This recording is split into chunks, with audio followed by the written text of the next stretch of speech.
Hey, welcome to another episode of Writing with Mr. Rectashel.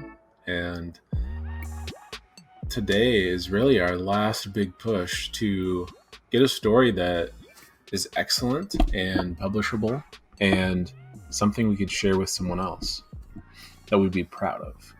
That's what we've been working towards this whole time. Today we've got a couple documents in front of us, and I'm going to end up leaving it to you how you use them. So on the right-hand side of your screen, you've got narrative writing checklist. And that's really all the things, huge list of things that our paper should have, our story should have. If you look at where it says overall, it says, I wrote a story that has tension, resolution, realistic characters, and also conveys an idea, lesson, or theme. So, real quickly, thinking back about what we've done so far. Most recently, we talked about how to create tension, something we could do was have a difference between what our character is thinking and what our character is doing. And for the reader, it makes it so they're not certain of what the outcome is. It creates the unknown, which is tension for us.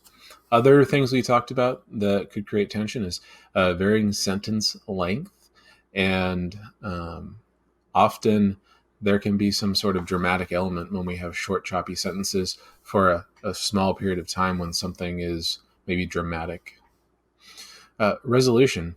So you resolve your story. We worked on endings for one of our lessons, and in our ending, we talked about how we wanted to have, as you sort of see towards the end of this, convey some sort of thing that we could learn. Relating back to what we've talked about in our essay writing, there should be some sort of universal theme going on here. So towards the end of this, it says also conveys an idea, lesson, or theme. So there we go. So resolution, resolve the plot of the story, but it should be leading to one of those things, something that we learn, that's some sort of overarching theme, and often is a change in our character. And speaking of characters, it says realistic characters. So we want to make sure those characters are consistent throughout the book. While change can occur, we want to make sure that it fits within their personality. And we talked about that, how Jimmy should, in my book, I felt like Jimmy sometimes was annoying and loud and aggressive, and then other times it made him just sort of like, meh. He took it lying down. Like he just accepted that the other people were not going to put him on a team. And for me, it needed to be one or the other. And you might have something like that in your story that you'll need to look through. Now, the rest of that narrative writing checklist, those are all things that at different times we've talked about and touched upon, worked upon at different varying levels throughout the year. And some of those are covered in some of our review lessons for this fiction writing unit. I would suggest, as you look through there, read through and understand what each of those sections are asking for in your narrative writing checklist, and decide maybe which one or two most speaks to you when you go, yeah, I don't think my story has that.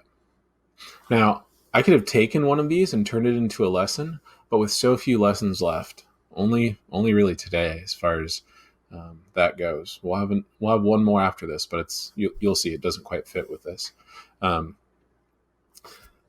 It's better for you to decide what would help you most. I know in my story, I look at my narrative writing checklist here and I say, oh, I don't remember at all thinking about transitions I was using. I know I use time as a transition, which is excellent. However, I don't think I actually used transition phrases. And the ones I have as an example there are such as suddenly, or rather suddenly, unlike before, and if only she had known. And I definitely didn't use anything like that. So that's something I'm going to go back for my story and try to edit for. So that's just an example of how you might use the narrative writing checklist. Now, I would use that before I do the other sort of checklist we have here. And these are questions to ask yourself as you edit. And I like to do these one at a time as I read through my story. In other words, if I'm really doing this questions to ask yourself as you edit, you're probably going to read through it 8 more times. And that seems like a lot, but that's what it takes. Now, some of these you might be able to do sort of at the same time. Like for number 3, it says, have I used correct capitalization for names in the beginning of sentences? And then have I used commas and quotation marks for dialogue? Maybe you could do those at the same time, or maybe you could do 3 and 8 at the same time, paragraphing and indenting while making sure you capitalize. I'd leave that up to you, but please think, how much can you really do at once? It's really hard to do multiple things on this question checklist for editing. So get through it, take a little bit of time. You might space it out throughout a day, not sit down and just do all 8 at one time. That might be really difficult for some of you.